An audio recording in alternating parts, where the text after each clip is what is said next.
তো গাইস দেখতে পাচ্ছ কারেন্ট চলে গেছে, ঠিক আছে। অন্ধকারে আমি ভিডিওটা করছি, জানি অন্ধকার, তাও একটা লাইটের ব্যবস্থা করে দিচ্ছি, ঠিক আছে। ব্যবস্থা ভিডিওটা করছি, তো আমি ভিডিও করছি কারণ বাইরে ও মাই গড, এই দেখো বলতে না বলতে আমার মা কিন্তু ভয় পেয়ে গেছিলো, ঠিক আছে। আসলে মা এই বাস মাস পড়লে খুব ভয় পায়। তো আমি এই বাইরে থেকে তোমাদের ওয়েদারটা দেখাচ্ছি চাইছি। আজকে এপ্রিল মাসের কত তারিখ, মানে 6 তারিখ, এই ঘরটায় চলে এসেছি, ঠিক আছে। বাবা মা এই ঘরটা থাকে, তো এই ঘরটা না জানলাটা খুব বড়, ঠিক আছে। আমাকে মা খালি বলে দেখ এই ঘরটায় হাওয়া খুব সুন্দর হয়। তা এখন যে ঝড় হচ্ছে না বাইরে, তুমি জানি কিছু দেখতে পাচ্ছ না তোমরা, তাও আমি এইখানে খাটে বসে আছি, ঠিক আছে।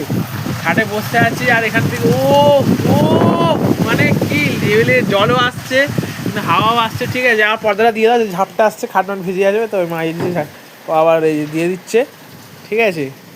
কিন্তু বন্ধুরা খুব দারুণ লাগলো, ঠিক আছে, ভালোভাবে। তাই আমি এইখানে যা করে ভিডিওটা করছি, ঠিক আছে। চলো তোমরা কে কে এরকম মানে এটা তো গরমের সময় কালবৈশাখী ঝড়, এখন আমটাম পড়বে টড়বে, ঠিক আছে, এরকম কমেন্ট করো যে কারা কারা এরকম গরমের সময় ঝড়ের মানে ভালো লাগে কাঁধে কাঁধে, ঠিক আছে। চলো টাটা।